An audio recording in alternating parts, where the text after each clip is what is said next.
Good morning, my dear students. I hope you have done question 1 to 4 of exercise 4.1. Today we will start with question number 5. Write the following equations in statement form. आपको equations given है, you have to write them in statement form. अब question 4 में कैसे किया था हमने? Statements are given to us and we have to write the equations. Now अब reverse question दे दिया, आपको equations दी हैं and you have to write the statement. Now see the first part. P plus 4 is equals to 15. इसकी statement कैसे बनाएंगे अब हम? P plus 4 is equals to 15. Means P and 4 are the two numbers. तो इसको हम कैसे लिखेंगे? The sum of P and 4, or you can say the sum of numbers P and 4 is 15. Clear? Write करेंगे the sum of numbers P and 4 is 15. This is the statement of this equation. Next is second part. M minus 7 is equals to 3. M minus 7 is equals to 3. How we will write? अब minus किसको कर रहे हैं हम? 7 को. तो write down 7 subtracted from m. m में से माइनस कर रहे हैं ना हम. So 7 subtracted from m. Subtracted from m is 3. Clear? जब 7 को m में से माइनस किया तो हमें 3 मिल गया. हमने इसको स्टेटमेंट फॉर्म में लिख दिया. Clear? Next is third part, that is 2m is equals to 7. 2m is equals to 7. 2m मतलब ट्वाइस ऑफ m. ठीक है? Twice of m is 7. ट्वाइस ऑफ m is 7. समझ में आ गया? Understood? Next part, fourth part.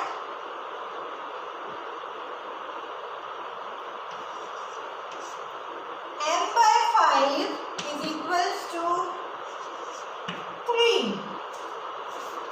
Now m by 5 is equals to 3. अब इसको हम कैसे लिखेंगे? m के साथ कुछ नहीं है ऊपर, मीन्स 1 है, तो you will write 1/5 of m. जैसे हमने यहाँ लिखा था ना ट्वाइस ऑफ m. अब यहाँ फ्रैक्शन में आ गया ये. Suppose we are writing it like this 1/5 m. इसे हम ऐसे भी लिख सकते हैं ना 1/5 m. तो आपके लिए इजी हो जाएगा statement banana. 1/5 of m is 3. 1/5 of m is 3. Clear?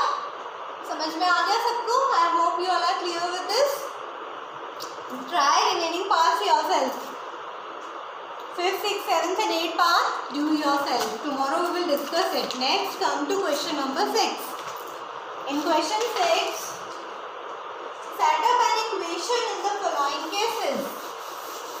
Question 6 में आपने क्या करना है? स्टेटमेंट आपको गिवन है.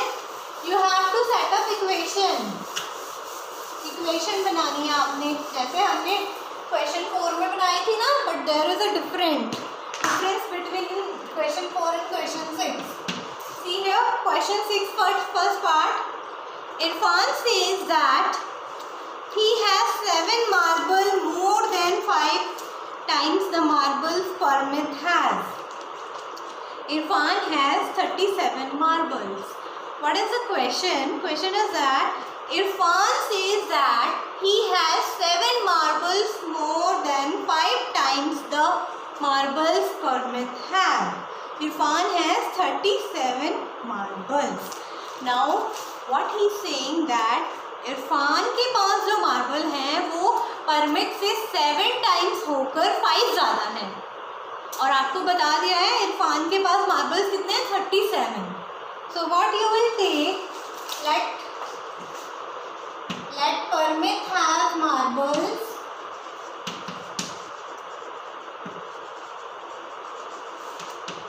equals to m. कोई भी वेरिएबल ले सकते हो आप, ठीक है। हमने सपोज कर लिया कि परमित के पास m मार्बल्स हैं।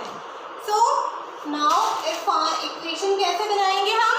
Irfan has marbles 7 marble more than 5 times.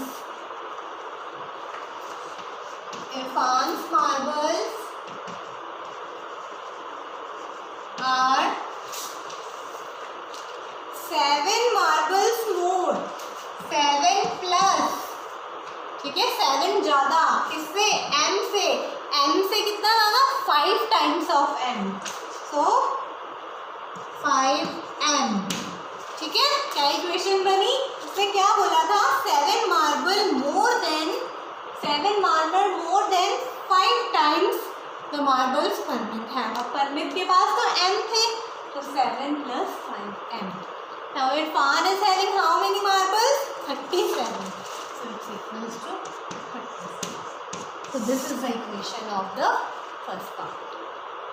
Clear? समझ में आया? हमने m परमित के मार्बल्स को क्यों लिया? क्योंकि इरफान के मार्बल्स जो थे वो परमित से इतना ज़्यादा थे, मतलब 7 more than 5 times Parmit marble. अब हमें परमित के तो पता ही नहीं थे, इसलिए हमने परमित के मार्बल्स को m ले लिया, ठीक है। इरफान के हमें पता थे, इसलिए हमने इरफान के मार्बल्स को m ले लिया। Clear? Next part, Lakshmi's father is 49 years old. He is 4 years older than 3 times Lakshmi's age. Lakshmi के जो फादर हैं, he is 49 years old, वो 49 years के हैं। In the first part and second parts, Lakshmi's father is 49 years old. He is 4 years older than 3 times Lakshmi's age. उन्होंने क्या बोला है क्वेश्चन में कि जो उसके, एक तो उसके फादर की एज बता दी है और क्या बताया है कि वो लक्ष्मी से जो है 4 years बड़े होकर 3 times उसकी एज के हैं। मीन्स 4 plus 3 times लक्ष्मी's एज। अब लक्ष्मी की एज हमें नहीं पता, तो लेट लक्ष्मी's एज बी,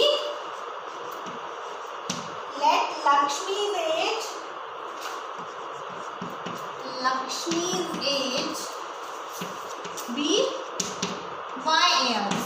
हमने लक्ष्मी की एज को y years ले लिया। अब फादर की एज कैसे है लक्ष्मी से? he is 4 years older, 4 years older मतलब 4 plus 3 times Lakshmi's age, 3 times Lakshmi's age. Lakshmi's age is 5. So what is the age of father? 49. So this is a given equation. Students, I hope you are clear with these two questions. Question number 5 and question number 6. Try and solve it completely. Third part also I am explaining you of question number 6. The teacher tells the class that highest marks obtained by a student in her class is twice the lowest marks plus 7. ठीक है? क्या आपको बोला गया? Teacher ने बोला class में that the highest marks obtained by a student in her class is twice the lowest marks plus 7. highest marks जो भी बच्चा लाएगा वो जो है lowest marks के twice plus 7 है, ठीक है। अब lowest marks हमें नहीं पता कितने हैं, highest score is given 87. So let, जो चीज़ हमें नहीं पता होती ना क्वेश्चन में, उसको हम let कर लेते हैं। So let the lowest marks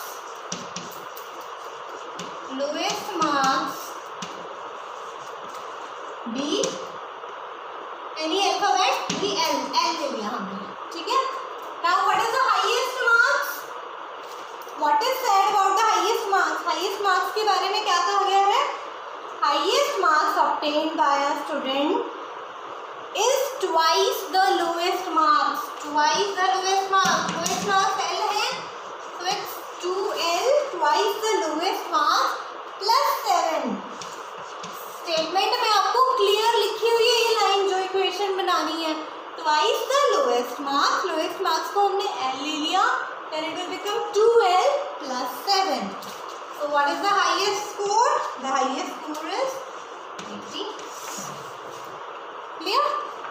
Try to solve fourth part yourself of question 6 and the remaining parts of question number 5. Then we will be over with exercise 4.1. Thank you.